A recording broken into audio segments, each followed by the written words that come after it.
إن الحمد لله نحمده ونستعينه ونستغفره ونعوذ بالله من شرور أنفسنا ومن سيئات أعمالنا من يهد الله فلا مضل له ومن يضلل فلا هادي له وأشهد أن لا إله إلا الله وحده لا شريك له وأشهد أن محمدا عبده ورسوله صلى الله عليه وسلم. يقول الله تعالى بعد أعوذ بالله من الشيطان الرجيم: يا أيها الذين آمنوا اتقوا الله حق تقاته ولا تموتن إلا وأنتم مسلمون. يا أيها الناس اتقوا ربكم الذي خلقكم من نفس واحدة وخلق منها زوجها وبث منهما رجالا كثيرا ونساء واتقوا الله الذي تساءلون به والأرحام إن الله كان عليكم رقيبا. Indeed, all thanks is to Allah Azza wa Jal. We seek refuge in Him and we seek His forgiveness. We seek refuge in Allah from the evil of our own selves and the evil of our actions. For indeed, whomsoever Allah Azza wa Jal has guided to Al-Islam, no one can misguide. And whomsoever Allah Azza wa Jal misguides, no one can guide. And I stand before you now, bear witness that there is no deity, there is no Lord, there is no Ilah, there is no one worthy of worship except Allah, and that the Prophet Muhammad sallallahu alaihi wasallam is the last and final messenger and the seal of all prophethood. O you who believe, be God conscious of Allah as is His due, and do not die unless you're in the state of Islam.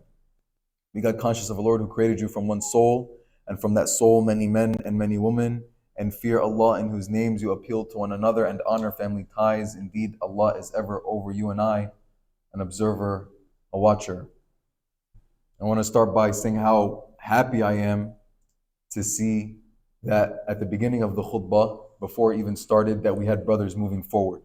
It's an excellent show of improvement in that community, and may Allah Azza wa Jal continue to improve us as a community to move forward and fill the first rows, and the second and the third. Barakallahu feekum. Today, what my topic revolves around was inspired by two khutbah, ICF khutbah community suggestions. We received two responses, and this was what the khutbah, inshallah, today will be talking about. And if you'd like to hear a specific topic to be talked about on the minbar for the Jummah prayer for the khutbah, then you can submit an ICF community khutbah suggestion on the Google form, and inshallah it will be addressed. Jazakumullah khairan. The Prophet Muhammad ﷺ is telling us in a sahih hadith according to Bukhari and Muslim, very authentic, where he's saying, ما تركت فتنة or ما تركت بعدي فتنة أضر على الرجال من النساء. That I have not left a trial. This is what the Prophet ﷺ is saying. That I have not left a trial after me more harmful to men than women. And as we hear this hadith, there's some of us that may misquote it, misunderstand it, misinterpret what the Prophet Muhammad or that what the Prophet Muhammad ﷺ meant by this hadith is that women are the problem. When the reality, what we really truly understand from this hadith is that the fitna is in the men and the woman. The fitna of the man to want to see, and the fitna of the woman to want to be seen, both Muslim, non-Muslim.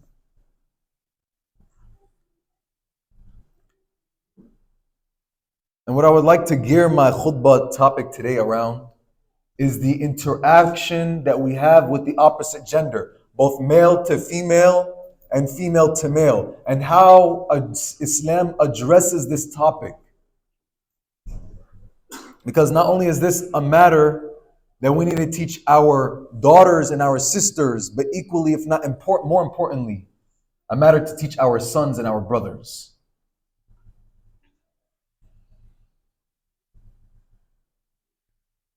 Because no matter where you go in America specifically, that there will come some moment in time where you will have to interact with the opposite gender, whether that's at the grocery store, whether that's at the school, whether that's at the market, whether that's at the university, whether that's at the masjid, whether that's your workforce, work area. No matter where you are, there's going to be a time where you have to interact with the opposite gender. And what does Islam say about this interaction between male and female to male? What are the guidelines that we follow so that we are not following or falling into the major sins? As Allah Azza wa Jalla, He says, وَلَا تَقْرَبُوا الزِّنَا إِنَّهُ كَانَ فَاحِشَةً وَسَاءَ سَبِيلًا. وَلَا تَقْرَبُوا الزِّنَا. Don't even come close to fornication. Allah could have just said, don't do fornication. Don't fall into fornication. He took it a step further, rather, and said, don't even come near it. Don't even come close to it. That is, whatever leads to haram is haram. And we need to understand this concept. How we go about interacting. And what is we know that one of the tricks of shaitan, the underlying tricks of shaitan, is that he won't tell you to commit the deed. He won't tell you to commit the deed. Rather, he starts with something very, very small. A glance, a handshake, a hug. Something that you don't really think is haram, or maybe you think it's haram, but you think it's very insignificant. This is how shaitan interacts and plays with us. And we see the wisdom of the Prophet ﷺ when he says, for a nail of iron, listen closely and carefully, for a nail of iron to be driven in the head of one of you would be better than for him to touch a woman that is not permissible for him. And that is not to say that the punishment is the nail iron, rather to go to show the significance of the matter, that it's not something to be taken lightly. It's something very big, very common. We need to understand the significance of this topic. The very physical touch. How we go about interacting. Someone extends a hand. Opposite gender, they extend their hand. What do? You take your hand, you put it to your chest. I'm sorry, please don't be offended. I am Muslim.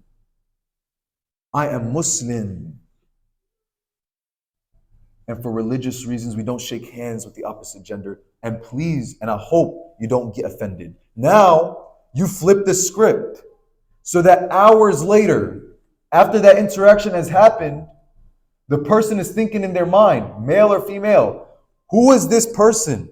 What is this religion? You flip the script entirely. You've shown an example of what Islam really means. Where does it draw its lines? Rather than following into the trap of shaitan, where now you're shaking hands with the opposite gender. But brother, she's much older than me. He's much older than me. I wouldn't marry them anyway. This is not about if you would marry them anyway.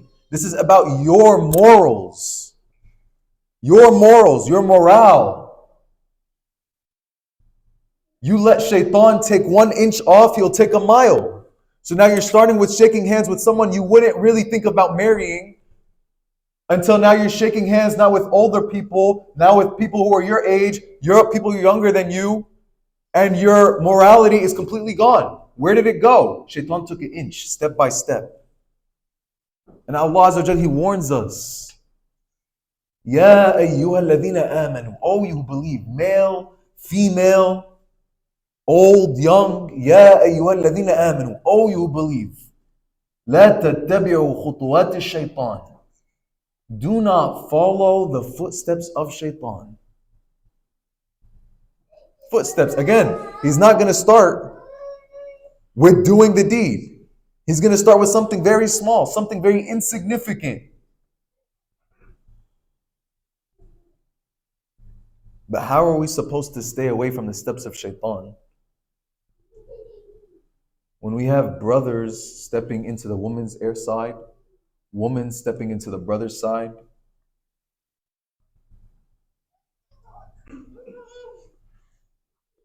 And I have to be unapologetic about this when I say that the woman's side is for women only, regardless of what status you have in the community, regardless if you are a member of the board, regardless if you are a regular attendee, the woman's side is for the woman, and vice versa. The men's side is for men only, regardless of what status you have. Regardless of what status you have. We need to be mindful. We need to create a comfortable space. And it's upon us as a community. You see someone, a male, stepping into the female side. You see a sister coming, stepping into the men's side. You stop them. Excuse me, brother. Excuse me, sister. This is not allowed. Very politely. This is not allowed.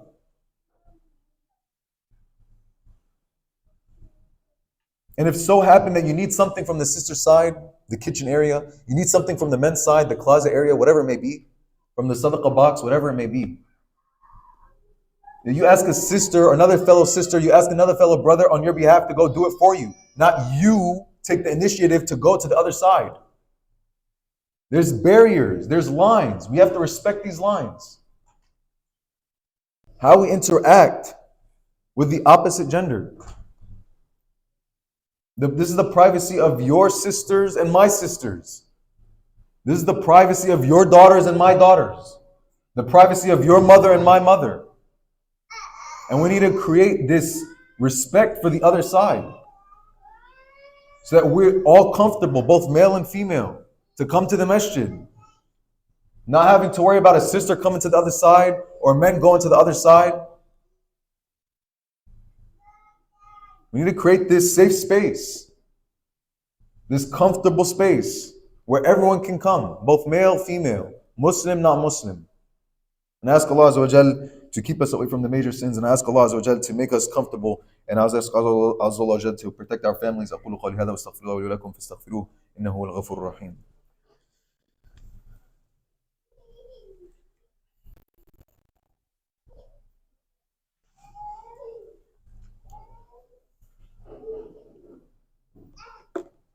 Bismillah wa salatu wasalam ala Rasulullah sallallahu alaihi wasallam.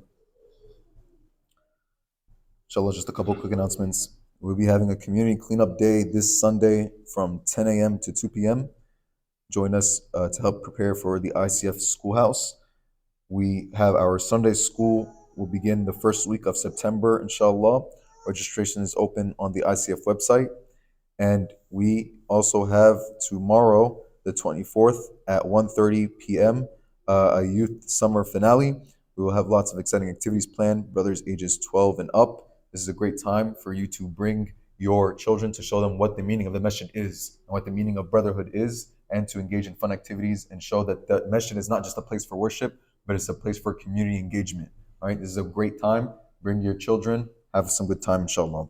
We have our after Aisha Halaqa series every Friday with the new series, Mastering Manners. How to have akhlaq and adab when we are dealing with each other, right? How do we have the beautiful characteristics and manners when dealing with one another? And we have our new Muslim classes, or that also are after Maghrib every Friday, inshallah. Please continue your generous donations for the expansion of the masjid, as the masjid operational expenses run on your donations and your donations alone. Wa jazakumullahu khairan.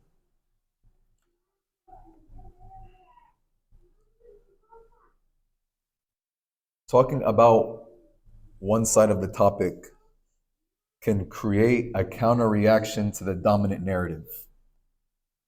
A dominant reaction to, or a counter reaction to the dominant narrative. What do I mean by that?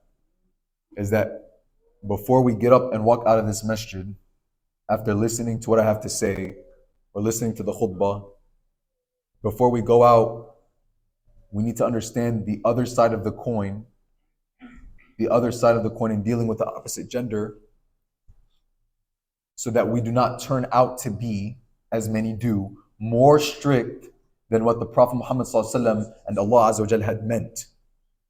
more strict than what Allah Azza wa Jalla and the Prophet Muhammad had meant. Right? When we see, and we can only know this by the lifestyle of the Prophet Muhammad and how he dealt with the opposite gender, how he dealt with the opposite gender. And we see that when the Prophet Muhammad would pass by a group of women, that he would give them the salams. Right? He would give them the salams. We start out with the salams because that's the most important thing when we talk about interaction with the opposite gender and with those of the same gender. Muslim, right? When we're talking about in the community of Fredericksburg, that we show acknowledgement to the other side.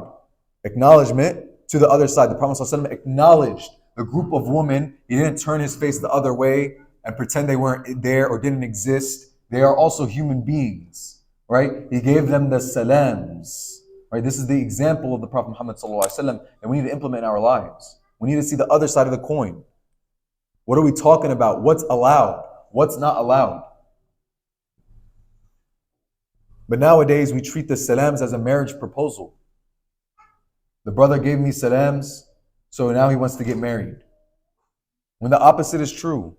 The Prophet ﷺ gave salams when he passed by a group of women.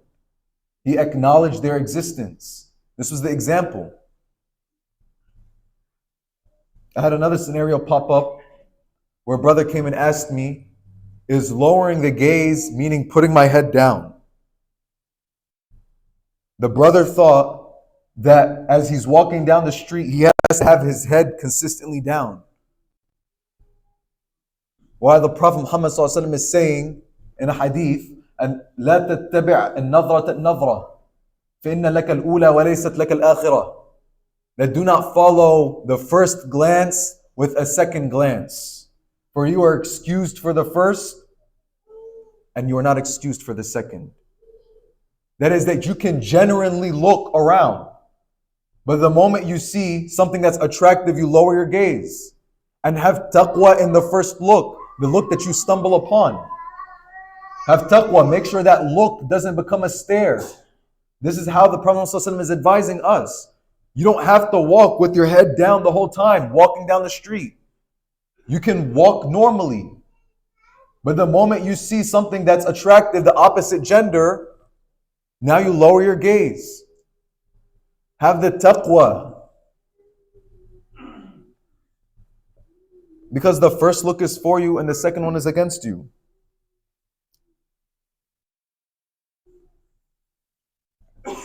All that being said, to answer the question, how do we come to a common understanding of how we interact with between male and female to male? How do we come to a common understanding?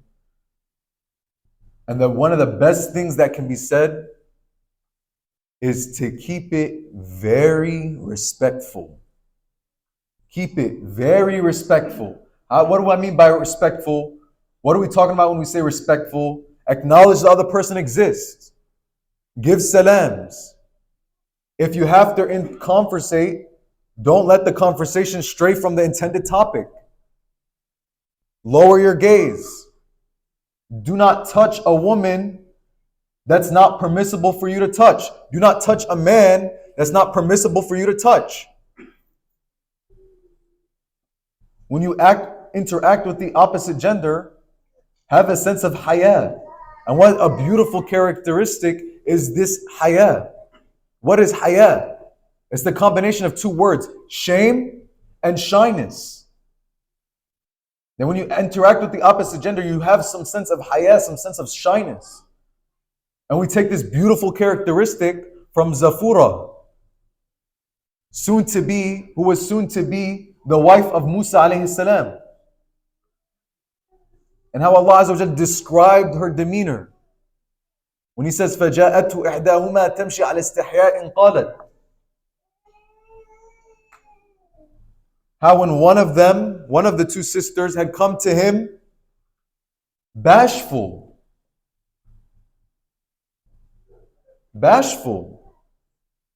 And look at Musa alayhi salam. He approached them, he saw them in need. These were women who had to go and work. Why? Because their father was too old to do it for them. They had to work. What was the work? You had to water the animals. You had to give them something to drink. But Look at their example that was later put for generations to come, that they did not compromise on their Islam. They did not compromise on their morals, their characteristics. Look at the demeanor that Allah Azza wa Jal described them, both for male and female. Then when we're interacting with the opposite gender, we are respectful, very respectful. And we have this sense of haya, shyness and shame, bashful.